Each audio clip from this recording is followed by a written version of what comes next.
Jaya Radha Madhava Punya Bihari Jaya Radha Madhava. And now chapter 10.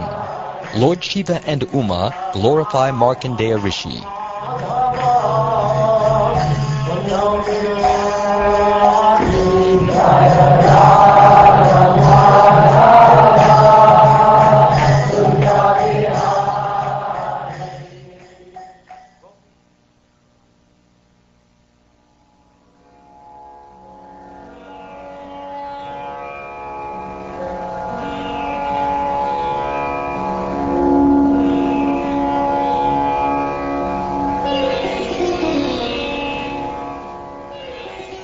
Sutta Goswami said, "The Supreme Lord Narayan arranged this opulent display of his bewildering potency.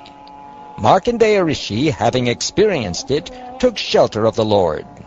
Sri Markandeya said, O Lord Hari, I take shelter of the soles of your lotus feet, which bestow fearlessness upon all who surrender to them. Even the great demigods are bewildered by your illusory energy, which appears to them in the guise of knowledge."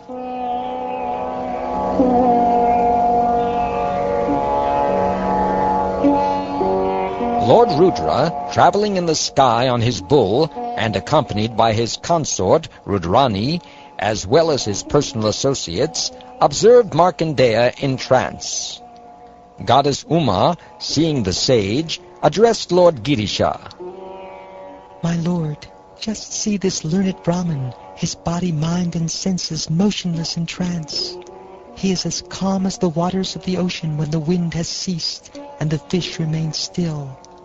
Therefore, my lord, since you bestow perfection on the performers of austerity, please award this sage the perfection that is obviously due him." Surely this saintly Brahmin does not desire any benediction, not even liberation itself, for he has attained pure devotional service unto the inexhaustible personality of Godhead. Still, my dear Bhavani, let us talk with this saintly personality. After all, association with saintly devotees is man's highest achievement.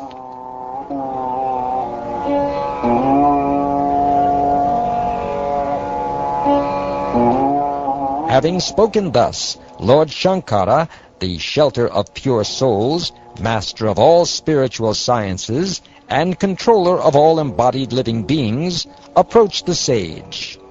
Because Markandeya's material mind had stopped functioning, the sage failed to notice that Lord Shiva and his wife, the controllers of the universe, had personally come to see him. Markandeya was so absorbed in meditation that he was unaware of either himself or the external world. Understanding the situation very well, the powerful Lord Shiva employed his mystic power to enter within the sky of Markandeya's heart, just as the wind passes through an opening.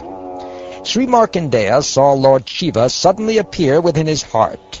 Lord Shiva's golden hair resembled lightning, and he had 3 eyes, 10 arms, and a tall body that shone like the rising sun. He wore a tiger skin, and he carried a trident, a bow, arrows, a sword, and a shield, along with prayer beads, a damaru drum, a skull, and an axe. Astonished, the sage came out of his trance and thought, "Who is this, and where has he come from?" Opening his eyes, the sage saw Lord Rudra, the spiritual master of the 3 worlds, together with Uma and Rudra's followers. Markandeya then offered his respectful obeisances by bowing his head. Markandeya worshipped Lord Shiva along with Uma and Shiva's associates by offering them words of welcome, sitting places, water for washing their feet, scented drinking water, fragrant oils, flower garlands, and arti lamps. Markandeya said, "O mighty Lord, what can I possibly do for you, who are fully satisfied by your own ecstasy? Indeed, by your mercy you satisfy this entire world. Again and again I offer my obeisances unto you, O all-auspicious transcendental personality. As the Lord of goodness, you give pleasure. In contact with the mode of passion, you appear most fearful, and you also associate with the mode of ignorance.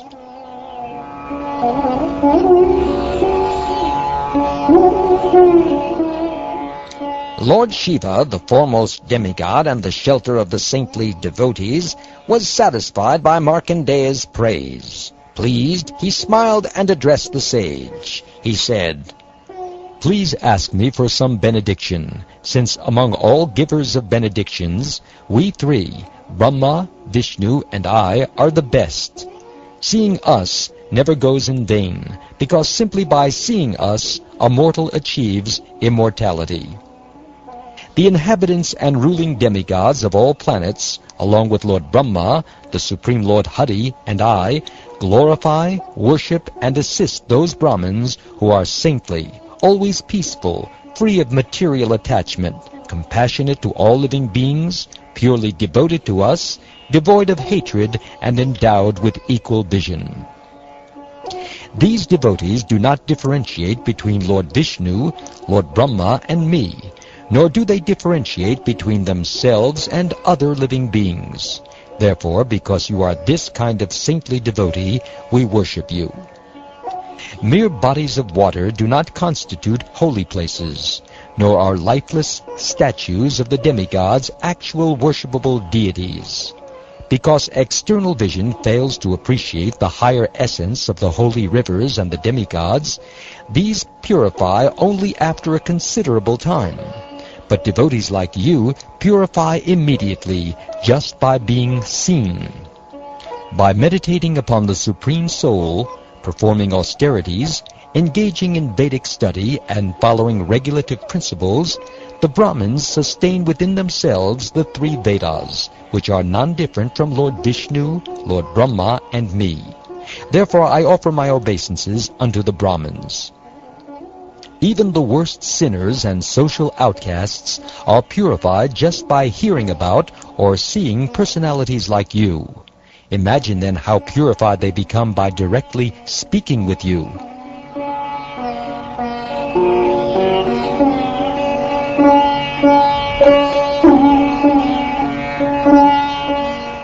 Drinking with his ears Lord Shiva's nectarian words, full of the confidential essence of religion, Markandeya Rishi could not be satiated.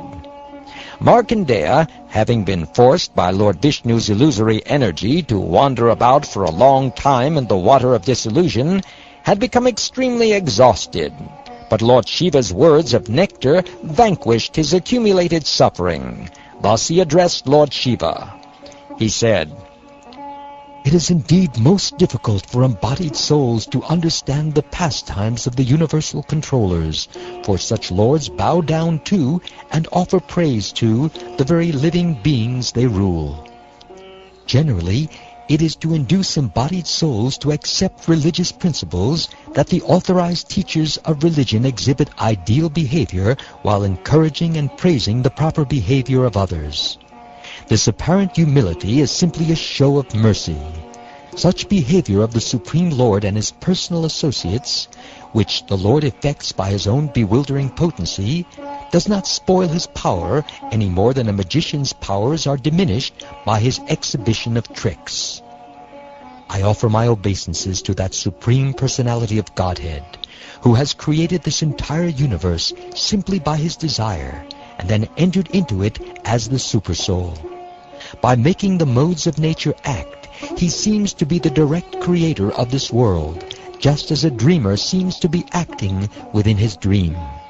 He is the owner and ultimate controller of the three modes of nature, yet he remains alone and pure, without any equal.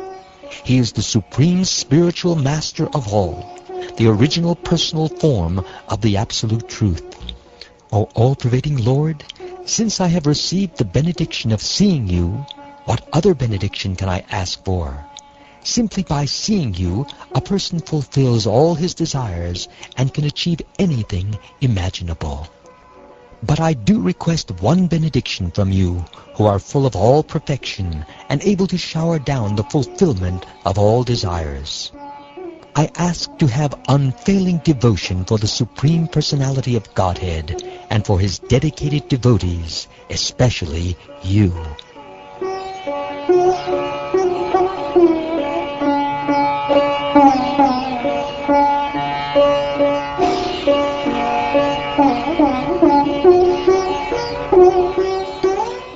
Thus worshipped and glorified by the eloquent statements of the sage Markandeya, Lord Shiva, or Shiva, encouraged by his consort, replied to him as follows.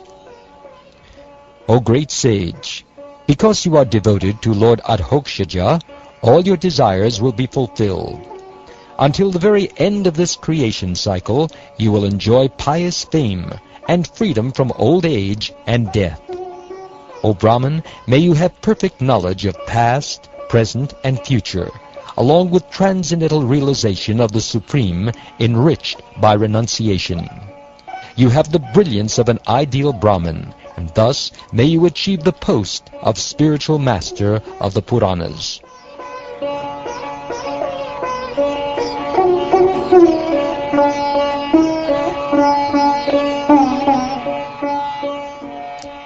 Having thus granted Markandeya Rishi benedictions, Lord Shiva went on his way, continuing to describe to Goddess Devi the accomplishments of the sage and the direct exhibition of the Lord's illusory power that he had experienced.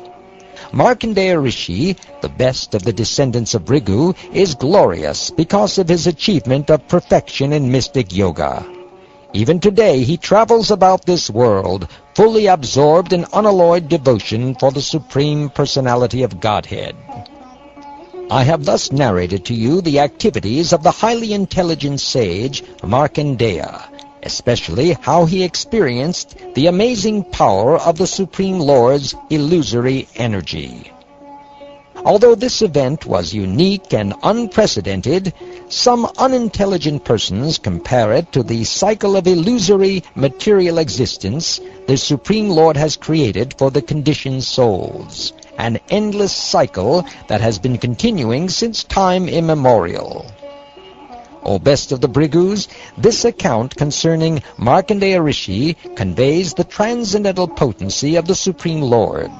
Anyone who properly narrates or hears it will never again undergo material existence, which is based on the desire to perform fruitive activities.